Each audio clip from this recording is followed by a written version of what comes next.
বড়দিনে হালকা শীতের আমেজে পিকনিকে মজেছে বঙ্গবাসী। দক্ষিণ 24 পরগনার ডায়মন্ড হারবার কেল্লার মাঠে পিকনিক করতে ভিড় জমিয়েছে পর্যটকরা।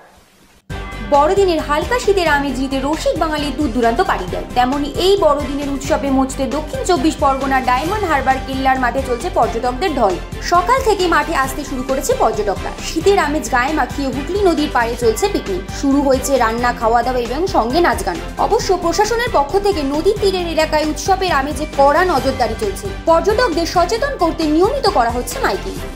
ভালো ঘুরছি, খুব ভালো, খুব মজা হচ্ছে। সবাই ঢুকেছি, আরও এনজয় করা বাকি আছে, আরও করবো। ঠিক আছে, সারাদিন কি প্ল্যান রয়েছে?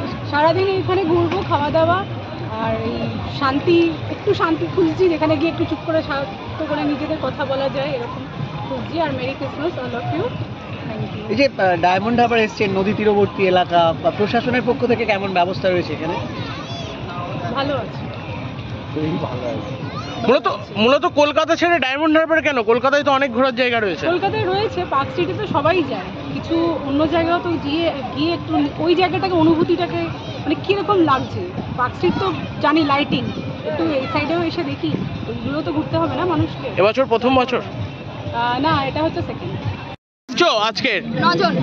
কি প্ল্যান রয়েছে সারাদিনের? খাবো দাবো, ঘুরবো ফিরবো, নাচ গান করবো আবার। কেমন দেখছো এখানকার পরিবেশ? খুব ভালো। পাশেই তো হুগলি নদী, কেমন লাগছে? খুব ভালো, খাওয়াটা খুব সুন্দর দিচ্ছে, মাইন্ডটা ফ্রেশ হয়ে যাচ্ছে কাজের থেকে। এবছর কি প্রথম নাকি এর আগে আসা হয়েছে? এবছর প্রথম। তো সারাদিন পর এখানের থেকে অন্য কোথাও যাওয়ার প্ল্যান রয়েছে? এখানেই থাকবো রাত পর্যন্ত, তারপর বাড়ি যাবো। আনন্দ করবো। 25শে ডিসেম্বরটা কি এই সবাই ছুটি নিয়ে আসা? হ্যাঁ, আনন্দ করবো। কেল্লার মাটি কি এবারে প্রথম? হ্যাঁ, আমরা এবছর প্রথম। আচ্ছা, কেমন দেখছেন চারিদিকে পরিবেশ? খুব সুন্দর লাগছে।